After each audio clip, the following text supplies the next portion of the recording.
Thank you, Wayne. Price resistance, that horrible moment we're so afraid of in the sales process when the customer looks us in the eye and says, your price is way too high, Greg. I can't afford that. I can get it from your competitor for much cheaper than what you're selling it for. I know it's the same thing. I know, he told me. We're so afraid of it that we put the pricing all the way to the back part of our presentation sometimes. Sometimes we don't even put it in there at all, and we make the customer ask us, how much is this going to cost me? What's the investment? Well, today, we're going to uncover some tactics, techniques, strategies for overcoming, meeting, and hopefully mitigating some of those resistances. We're not going to make it go away because that's part of the sales process. You're exchanging goods for services and goods for dollars. That resistance is going to be there. But today we're going to uncover some tactics of how to deal with that. Now, before we get started, there's two questions you want to ask yourself. First, why does the customer have the price resistance? And secondly, why do salespeople succumb to price resistance and drop their prices? So let's get back to the first question. Why do customers have price resistance? Well, I talked to a lot of, in order to sell my training, I talked to a lot of VP of sales, marketing managers, CEOs, people in the main office. And if you ask them, they'll tell you, well, our sales team, Greg, just doesn't go out there and sell value. They're out there, they run around, they want to drop prices. Immediately, as soon as they hit the price resistance, they want to lower their prices. And if you ask the sales team, they'll tell you the exact opposite. We're charging way too much compared to our competitors. We need to drop our prices in order to be competitive in the marketplace.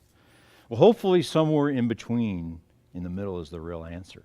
But there can be other reasons for that. One, they just might not need our product. Or they physically, financially can't afford our product. Or they don't know what else to do. So they throw that classic line, your price is too high, seeing if you'll drop your price. Or maybe they're playing games. We're going to talk a little bit more about that. But let's get to the next question. Why do salespeople drop their prices? Now, I was given a presentation recently to a group of managers, and I asked that rhetorical question. And in the back of the room, somebody smartly, these were a group of managers, in the back of the room, somebody smartly yelled out, because they can. And after the laughter died down and everybody patted each other on the back and they all did high fives, I said, yeah, that's probably true. If you give somebody pricing authority, especially a salesperson that's incentivized to go out and make sales, and you give that person pricing authority, there might be some times when they do it just because they can. And there's going to be a certain percentage of your sales team that will give that price discount to everybody, sometimes without the customer even asking for it. So you have to be careful of that. But there's other reasons why they do. Of course, fear of losing the sale. And then one of the major reasons, we're going to deal with this more in depth in this presentation, is lack of knowledge. And we'll talk about lack of knowledge, but lack of knowledge that leads to lack of confidence in understanding their marketplace. So that lack of confidence, they don't know exactly how to meet that resistance. So they fumble around and they acquiesce, and then they drop their prices. Now there's 4 steps every time you meet a price resistance to deal with. There's 4 steps, very easy. Clarify, classify, respond, and decide. So clarify, classify, respond, and decide.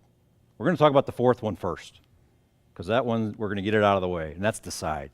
You either have the choice at the end of the day to drop your price or not. There's repercussions for both choices, and I can't really advise you in this scenario with a group how to make that decision, because there's all kinds of aspects that are involved. Positives and negatives. If you do drop your price, you may lose your margin, you may lose your job. If you don't drop your price, you may lose the sale, you may lose your customer. So there's all kinds of avenues. We're going to leave that one for a whole nother presentation. But let's get back to the first 3 steps. Clarify, classify, and respond. By clarify, what I want you to do